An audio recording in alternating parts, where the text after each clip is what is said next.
Alors, les propos du président de la République de la Tunisie sont des propos incendiaires et inacceptables. Reconnaître les caractères, l'appartenance arabe et islamique de la Tunisie,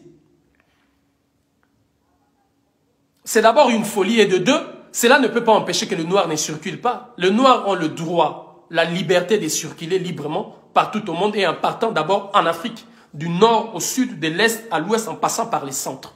Nul, je dis bien, nul ne peut empêcher au peuple africain de circuler. Le président de la République tunisienne dit qu'il faut trouver une solution. Il mobilise l'armée. Il y a eu une réunion du Conseil national de sécurité, je précise, et il a été donné, des injonctions ont été données à l'armée pour trouver des solutions. Quelle serait la solution finale et définitive dont parle le président tunisien? Nous avons remarqué depuis un moment qu'il y a beaucoup d'Africains qui sont, si vous voulez, arrêtés, placés d'ici et là dans des prisons, dans des camps de concentration dans la plupart des pays du nord de l'Afrique. Nous l'avons vu d'ici et là. Ceux qui se souviennent encore, en 2016, j'ai mobilisé l'UDC, Unité, Dignité, Courage, d'où nous avons pris d'assaut l'ambassade du Maroc. Beaucoup ont voulu traduire mal cette action en parlant d'une haine, du racisme vis-à-vis des Arabes. Faux et archi-faux. Faux et archi-faux. Ils n'ont pas su parler d'une haine contre l'islam parce que, justement, il y avait parmi nous de ceux qui sont d'obédience islamique ou qui sont venus de ces États-là. Nous avons pris d'assaut l'ambassade du Maroc à Paris. C'était une question pour nous de bafouer la souveraineté de cet État.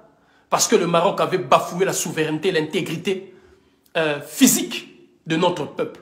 À cette époque-là, ceux qui s'en souviennent, le gouvernement royal du Maroc avait ordonné aux militaires et aux gendarmes marocains de tirer à bout portant sur des populations africaines qui ont été abattues sauvagement dans plusieurs déserts et dans plusieurs forêts marocaines. D'ailleurs, les images ont circulé qui ont choqué le monde où on voyait des hélicoptères justement au-dessus des têtes de la plupart des Africains non armés, qui d'ailleurs la plupart étaient déjà en difficulté, en situation de précarité. En plus de cela, de ces stress, il y a eu des hélicoptères qui les pourchassaient comme des gibiers. Ces scènes-là sont inacceptables. Et pour moi, qui est un adepte de l'action directe, j'avais décidé de mobiliser l'équipe et nous avons envahi le bureau, le locaux de l'ambassade du Maroc à Paris. Ce qui a fait de moi une personne non ingrate au Maroc, où je suis interdit justement du territoire marocain. Et plusieurs plaintes ont été déposées dans ce sens. D'ailleurs, à Paris, il y a eu une plainte déposée par le gouvernement royal du Maroc qui a reçu le soutien, notamment du gouvernement français à l'époque, ceux qui ont suivi sur TF1, dont le ministre des Affaires étrangères à l'époque, Laurent Fabius, disait que toutes les mesures diplomatiques consulaires ont été prises à mon encontre et à l'encontre de toutes ces personnes qui avaient envahi l'ambassade du Maroc. Le procès a eu lieu, j'ai gagné le procès face au roi du Maroc. Parce que ceux qui ont suivi pendant que ça s'est passé à TF1 mercredi, mardi précédent, c'était sur la télévision marocaine à 20 h, d'où justement le roi du Maroc, après la tenue du Conseil de ministres, a pris ses décisions et c'est son ministre des Affaires étrangères et les ministres de l'Intérieur qui se sont exprimés devant les micros justement de la télévision marocaine en parlant des mesures, en disant ceci, que les dirigeants français diplomatiques et consulaires ont été contactés, des mesures diplomatiques seront prises et ont été déjà prises à l'encontre de ces individus-là, de ces personnes-là. Mais nous avons fait le procès et on a gagné. On a gagné. Aujourd'hui, il reste une plainte au Maroc et c'est de là-bas que je suis interdit justement de territoire. Mais mes chers compatriotes, au-delà de ça, vous vous rappellerez encore le 6 janvier 2017, moi Zulu Diabanza Siwalemba, porte-parole international de l'UDC, a été arrêté à l'aéroport international de Tunis, d'où j'ai été expulsé manu militaire vers Paris. Les preuves sont là sur les réseaux. Pourquoi j'étais arrêté? Justement, je suis allé en Tunisie parce que je n'ai pas voulu parler pour ne rien dire. Je n'ai pas voulu crier de loin. J'avais pris la ferme décision, accompagné d'un membre de l'UDC, de descendre sur le lieu. Je suis arrivé là-bas. Lorsqu'on m'a arrêté à l'aéroport, après quand ils ont fait les checkings, ils ont essayé de checker et de regarder, ils ont pu trouver que j'étais quelqu'un justement de figé, j'étais fiché d'ici et là, et que j'étais interdit des territoires. Et qu'ils m'ont dit d'ailleurs, toi tu ne peux pas rentrer ici. Tout le monde peut rentrer dans ces pays, sauf toi, c'est notre pays. Ils m'ont dit ça. Pourquoi ont-ils besoin de répéter tout le temps, c'est notre pays? Pourquoi avaient-ils besoin, toutes ces autorités aéroportuaires qui sont venus et les autorités justement du ministère de l'Intérieur qui sont venus parce que la décision qui a été prise à l'aéroport avant que je ne sois expulsé était de me transférer à la prison du 18 janvier à Tunis.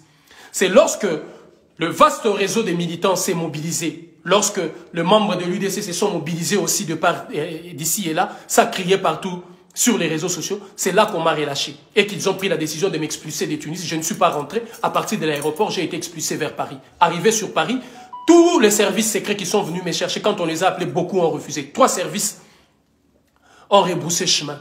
Le dernier service qui est resté a pris des notes, mais n'a pas voulu me rencontrer. C'est le commissaire de l'aéroport qui viendra me dire « Prends la sortie des diplomates pour que vous puissiez rentrer chez vous tranquillement. » J'ai pris la sortie des diplomates. Je suis sorti par la sortie des diplomates ces jours-là à l'aéroport international de Roissy. Mes chers compatriotes, je fus arrêté justement parce que je suis allé en Tunisie pour dénoncer les mêmes choses. Il y a eu 2 blessures mortelles. Une sœur d'origine sénégalaise qui a succombé de ses blessures. Une sœur congolaise de la République démocratique du Congo qui a aussi succombé de ses blessures. Et un frère sénégalais qui a été mortellement blessé. Alors je m'étais décidé de me rendre sur place, d'osser justement la voix. Parce que moi, Zulu Diabanza, c'est l'action. Moi, Zulu Diabanza, c'est la diplomatie active. Et il fallait être sur le terrain justement pour faire comprendre aux autorités tunisiennes que nous n'accepterons pas ces intimidations et ces tueries lâches. Nous ne pouvons pas accepter ce genre de choses. Maintenant que le président tunisien remue justement le couteau sur la plaie non cicatrisée, après ces multiples humiliations que nous avons subies, le président tunisien dit, je cite, qu'il faut reconnaître à la Tunisie, bien évidemment dans son discours, il reconnaît les caractères africains de la Tunisie, mais ajoutons l'appartenance arabe et l'appartenance islamique. Je vois mal déposer l'appartenance islamique, d'autant plus que l'islam n'est pas synonyme des Arabes. Parce qu'il y a des Noirs qui sont pratiquants de l'islam. Il y a des Noirs qui sont d'ailleurs beaucoup membres de l'islam. Alors, ce genre de propos incendiaires sont inacceptables. Et j'en appelle à la conscience aiguisée de tous les fils d'Afrique, de partout, des Afro-Caraïbéens, de tous les Afro-Américains, de prendre une conscience collective pour mener un combat. Le professeur Tchenkata Diop disait à son temps que le combat qui est mené contre nous est plus violent même que le combat qui est mené contre certaines espèces à voie de disparition. Parce que la violence inouïe qui est sur nous, ne nous voilons pas la face. Ne faisons pas semblant. Le peuple arabe est en train de crier contre Israël. Et toute l'Afrique a soutenu et continue de soutenir la lutte du peuple arabe qui oppose notamment, interposé entre Israël et Israël qui est d'ailleurs le point des Occidentaux et la Palestine qui est le point des Arabes. Donc le combat des civilisations entre les Arabes et les Occidentaux, au milieu duquel se trouve Israël et la Palestine, le peuple africain a quasi majorité par ses dirigeants, par ses activistes et partout soutenu justement la Palestine. Et vous faites ces choses-là, vous déplorez ces choses-là qu'Israël fait contre vous en Palestine et vous venez le faire en Mauritanie. Le FLAM, le Front de la lutte armée pour la libération de la Mauritanie, avait justement demandé la désarabisation de l'islam. Pourquoi? Parce que les Arabes ont voulu faire une confusion entre l'arabisation et l'islam. L'islam est une autre chose. C'est une religion tant soit paix de paix comme elle nous est présentée. Paix à son âme et que la paix soit sur lui, j'allais dire. Que la paix soit sur lui au prophète Mohammed. L'islam est une religion qui ne doit souffrir d'aucune arabisation. Parce que l'arabisation, c'est la culture d'un peuple arabe. Et nous n'accepterons pas la suprématie culturelle des Arabes sur nous. C'est ce qui a fait qu'aujourd'hui, parmi les populations africaines, ressortissant notamment la plupart des pays, dits des pays de l'Afrique de l'Ouest, on remarque une chose. On remarque que les noms, comme les noms de Kumba, comme les noms de Traoré, comme les noms de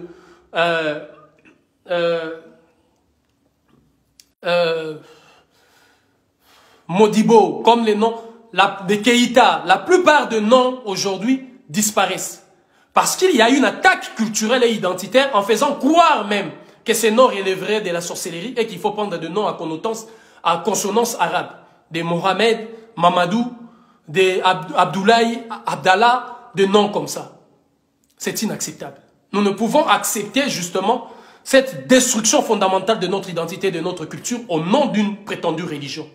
C'est pourquoi nous demandons, je m'inscris dans la logique du flamme de la Mauritanie qui demande la désarabisation justement de l'islam. Vous mettez l'islam de côté et vous mettez les arabes de l'autre.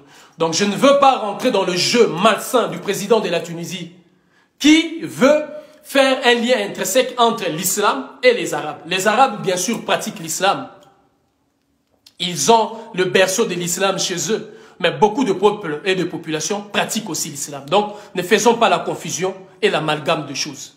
Que le président de la Tunisie ne nous mène pas sur ces terrains. Mon terrain, là où je suis, c'est de faire en sorte de faire croire au monde l'appartenance arabe de la Tunisie. La Tunisie n'appartient pas aux Arabes. C'est une falsification historique et un mensonge pour lequel je m'élèverai de toutes mes forces et de toute mon énergie. Le Soudan n'est pas une appartenance arabe. L'Égypte n'est pas une appartenance arabe. J'entends parler de la République arabe d'Égypte. C'est inacceptable. C'est comme si on parlait de la République blanche ou de la République je ne sais pas quoi des États-Unis ou de trucs. Officiellement parlant, c'est inacceptable. Vous ne pouvez pas légiférer sur des choses comme ça. C'est comme jadis les gens qui légiféraient sur l'interdiction de mariage ou l'interdiction même des rapports sexuels entre le blanc et le noir. Vous ne pouvez pas interdire ou écrire des lois comme ça. C'est la conscience de tout un chacun qui doit savoir où dois-je aller, où ne dois-je pas aller. Que dois-je faire et que ne dois-je pas faire. Vous ne pouvez pas. Et je n'accepte pas. J'ai dit bien à la limite, je pourrais cautionner d'entendre dans mes oreilles la République islamique de l'Égypte, la République islamique de la Tunisie. Parce qu'ils ne veulent pas faire ça. Pourquoi? Parce que leurs financiers du monde occidental leur interdisent cela. Ils ne peuvent pas parler des républiques islamiques parce qu'ils n'auront pas l'argent de gouvernements occidentaux. C'est pourquoi ils commencent petit à petit par la République islamique et ils finissent par la République arabe. L'Égypte était la République islamique, l'Égypte a fini par la République arabe. Comment le peuple africain, la jeunesse africaine doit-elle accepter en Mauritanie la création de la République arabe de la Mauritanie? Mais c'est une insulte. C'est une insulte. Je donnerai ma vie s'il le faut pour combattre et mourir pour une cause pareille. Comment on peut accepter la naissance d'une République arabe de la Mauritanie sur une terre africaine? Comment? Par quelle magie? Au nom de quel mécanisme et au nom de quel principe? Comment peut-on accepter des âneries pareilles? Des bêtises et de conneries pareilles? Parlez-moi au moins de la République islamique de la Mauritanie, j'aurais à comprendre. Parce qu'il y a beaucoup de ces peuples-là qui pratiquent l'islam. J'aurais compris que c'est une orientation religieuse qui va au sommet de l'État. Mais ne me parlez pas de la création d'une République arabe de la Mauritanie sur une terre africaine. Et l'Union africaine accepte qu'un pays comme ça soit inscrit dans ses registres en tant que membre.